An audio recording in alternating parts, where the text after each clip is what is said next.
आशा करता हूँ आप सब बहुत अच्छे होंगे। मेरा नाम है सिद्धांत अग्निहोत्री। स्टडी क्लोज पे आपका बहुत बहुत स्वागत है। 18 अक्टूबर के करंट अफेयर्स। तो ये 4 करंट अफेयर्स हम देखेंगे। सबसे पहले तो United nation peace keeping force के बारे में बात करेंगे। भाई देखो, आसान तो नहीं है, आशा यही नहीं यहाँ आशिक हो जाना। तो आपको बता दूं कि इधर इसराइल ने, आपको पता था कि UNIFIL पे हमला किया था और उसमें 2 इंडोनेशिया के जवान घायल हुए थे जो कि यूनाइटेड नेशन पीस कीपर्स के लिए काम कर रहे थे। तो United nation peace keeping force पूरी दुनिया में कहीं पे भी अगर अनस्टेबिलिटी होती है तो यूनाइटेड नेशन अपनी फोर्सेज भेजती है ताकि वहां के लोगों की मदद की जा सके। लेकिन अब यूनाइटेड नेशन सिक्योरिटी काउंसिल ने बोला कि भाई ये तो बड़ी दिक्कत की बात है, क्योंकि इसराइल लेबनान में हमको मार रहा है, तो ये तो बिल्कुल सही नहीं है। तो पहली बार यूनाइटेड नेशन ने स्टेटमेंट दिया है। वैसे भी आपको बता दूं, जो एंटोनियो गुटेरेस है, इसराइल ने उनको पर्सन नॉन ग्रेटा बोला कि बेटा दिख मत जाना घर में, वरना जेल में बंद कर देंगे, इसराइल में घूमना नहीं। तो इसराइल जो है पहली बार UNIFIL, आपको बता दूं कि 1980 से ही लेबनान में है और भारत के भी काफ़ी सिपाही हैं, भारत के भी काफ़ी जो सोल्जर्स हैं उनको लेकर भी भारत ने भी इसकी चिंता जताई है। ठीक है। तो अब इसराइल कहता रहता है कि भैया निकालो यूनाइटेड नेशन को, मतलब हम जिम्मेदारी नहीं लेंगे। इसराइल बोलता है कि आप इनको रिलोकेट करिए, हमला होगा तो ये लोग भी नपेंगे। लेकिन फिर भी सदन लेबनान में जहाँ पे हमला जारी है और हिजबुल्लाह के साथ लगातार लड़ाई कर रहा है, वो उसकी वजह से वहां पे पोस्टेड है अब सिविलियंस की मदद करने के लिए। लेकिन आपको बता दो कि 2000 के करीब जो है वो इस समय लेबनान में डेथ्स हो गई हैं और 12 लाख के करीब लोग डिस्प्लेस हो गए हैं। 1701 जो रेजोल्यूशन है ये बोलता है कि देखिए, जो ह्यूमैनिटेरियन लॉ है और यूनाइटेड नेशन सिक्योरिटी काउंसिल, मतलब अगर यूएन की पीस कीपिंग फोर्स है तो आप उन पर हमला नहीं करेंगे, लेकिन ऐसा कुछ हो नहीं रहा है। इंटरनेशनल रिस्पॉन्स यही है कि अमेरिका लगातार इसराइल को सपोर्ट कर रहा है। हालांकि अमेरिका ने यह बोला है कि ह्यूमैनिटेरियन मदद आपको पहुंचानी होगी गाजा में, वरना तो फिर हम आपसे सपोर्ट खींच लेंगे। अब आर्टिफिशियल इंटेलिजेंस की बात करेंगे। देखिए, एआई पे इस बार आंसर राइटिंग में आप जरूर ध्यान दीजिएगा, क्योंकि इस बार सवाल अच्छे खासे पूछे जाने वाले हैं।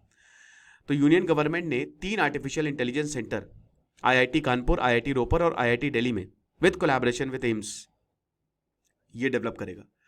तो ये हेल्थ केयर, एग्रीकल्चर और सस्टेनेबल सिटीज पे ये काम करेंगे, तो बहुत अच्छी बात है। लगभग 990 करोड़ जो है वो अप्रूव किए गए हैं। Again make AI in India और make AI work for India, इसका पार्ट है ये। तो सबसे पहली बात तो इसमें पूरी दुनिया में हर जो भी भाई AI में इन्वेस्ट कर सकता है वो भारत है, और हम पूरी दुनिया को सोल्यूशंस देंगे, AI में सोल्यूशंस देंगे। आपको बता दूं कि रेलवे में अभी नियम बदले हैं, तो रेलवे भी अब AI पे कि सीट कंफर्म होगी कि नहीं, सीट की अवेलेबिलिटी कैसे, वो सब पे काम कर रहा है। ठीक है ना। तो इसमें कौन से कोर एरिया है? सबसे पहले तो वही कि हेल्थ केयर। तो एम्स और IIT दिल्ली जो है कि शुरुआत में ही बीमारी को पता लगाया जा सके और उसके बाद इनका इलाज किया जा सके, और पैंडेमिक कब आएगा इसको भी ट्रैक किया जा सके। फिर एग्रीकल्चर पे ये IIT रोपर जो है इस पे काम करेगा। तो इसमें फार्मिंग को रेवोल्यूशनाइज किया जाएगा, क्रॉप यील्ड कितनी बढ़िया है और डेटा ड्रिवन गाइडेंस यहाँ पे मिलेंगी। Sustainable cities, again IIT Kanpur की स्मार्ट सिटी प्लानिंग की जाएगी, ट्रैफिक मैनेजमेंट और रिसोर्स का ऑप्टिमाइजेशन किया जाएगा। तो यहां श्रीधर वेम्बू जो CEO जोहो कॉर्पोरेशन के हैं, जो कमिटी है उन्होंने शेयर किया और उसके बाद इंप्लीमेंटेशन ये करेंगे। कोल माइनिंग की बात करें तो इन्वायरमेंटल थिंक टैंक आई फॉरेस्ट ने ये बोला कि भारत को अभी 84 लाख करोड़ की जरूरत है अगले 30 साल में, ताकि कोल माइनिंग को खत्म किया जा सके, थर्मल पावर प्लांट्स को हम रिप्लेस कर सके। तो ये बहुत ज्यादा है यार, बहुत ज्यादा।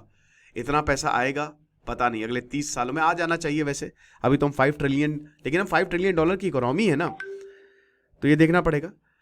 तो अभी लगभग 1315 million tons of coals annually हम प्रोड्यूस करते हैं। ठीक है ना।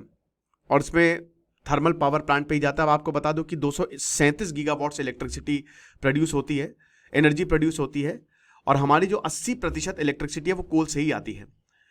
तो अब एस्टिमेट में ये नहीं है कि नया ग्रीन एनर्जी इंफ्रास्ट्रक्चर की कॉस्ट कितनी आएगी, ठीक है, या स्टील और सीमेंट में जो ट्रांजिशन होगा, क्योंकि ये कोल डिपेंडेंट बाई स्टील में होता है ना, कार्बन और आयरन। ठीक है। तो वो कैसे होगा वो पता नहीं। भारत को अभी मान के चलिए कि लगभग 3.5 lakh hectares coal mining land, इसको रिहेबिलिटेट करना है। अगर मान लीजिए हम ग्रीन एनर्जी इंफ्रास्ट्रक्चर की तरफ जाते हैं और क्लीन एनर्जी इनिशिएटिव भी डेवलप करने हैं, वर्कर्स पे जबरदस्त इंपैक्ट होने वाला है। 60 lakh workers, we have to support, मतलब इतने वर्कर्स को, क्योंकि ये कोल इकोनॉमी पे डिपेंडेंट है। ठीक है ना। तो ये चीज है। बाकी नोटो, चलो देख लेते हैं इसको भी। तो national organ and tissue transplantation organisation, इन्होंने ये बोला कि हम एक डेटाबेस बनाएंगे। देखिए आपको पता है ना कि कॉर्निया आप डोनेट कर सकते हो, टिश्यू ट्रांसप्लांट हो सकता है, आप अपने जैसे कोई अगर मान लीजिए देख नहीं सकता तो उसको कॉर्निया आप डोनेट कर सकते हो। आपको बता दूं कि जो टिश्यू ट्रांसप्लांट है ये मतलब एक तरीके से आप अपनी बॉडी को डोनेट कर रहे हो, लेकिन 99% डोनेशन नहीं होता है। एक तो थोड़े हमारे धर्म में भी सही नहीं माना जाता, लेकिन मेरे हिसाब से भाई इससे बड़ा तो कुछ हो ही नहीं सकता ना कि अगर आप अपनी बॉडी के कोई पार्ट को डोनेट कर रहे हो, इससे शानदार चीज कोई हो ही नहीं सकती, क्योंकि इससे किसी और की जिंदगी बच रही है। तो इस इनिशिएटिव में कॉर्निया ट्रांसप्लांट होंगे, टिश्यू बैंक होंगे, आई बैंक्स होंगे, और आप रजिस्टर कर सकते हो, उसका एक प्रॉपर डेटाबेस बनाया जाएगा। तो सबसे पहले तो जितने भी टिश्यू ट्रांसप्लांट और बैंकिंग ऑर्गेनाइजेशन है वो नेशनल डेटाबेस से कनेक्ट होंगे, और जो नॉन परफॉर्मिंग आई बैंक्स है, ठीक है, मतलब उस पर एक्शन लिया जाएगा कि आप 100 कॉर्निया से कम यहां पे कलेक्ट कर रहे हो तो इसमें नोटिसेस और नॉन रिन्यूएबल कि आपको हम रजिस्टर, क्योंकि अगर आप रजिस्टर्ड हो तो कम से कम 100 से ज्यादा तो आप कलेक्ट करिए, और उसके बाद डेटा शेयरिंग तो आपको करना ही पड़ेगा, ठीक है, कि कितना कॉर्निया डोनेट हुए, कितने टिश्यू डोनेट हुए, तो ये इंपॉर्टेंट रहेगा। ये सिर्फ 4 लेक्चर्स थे। Thank you so much.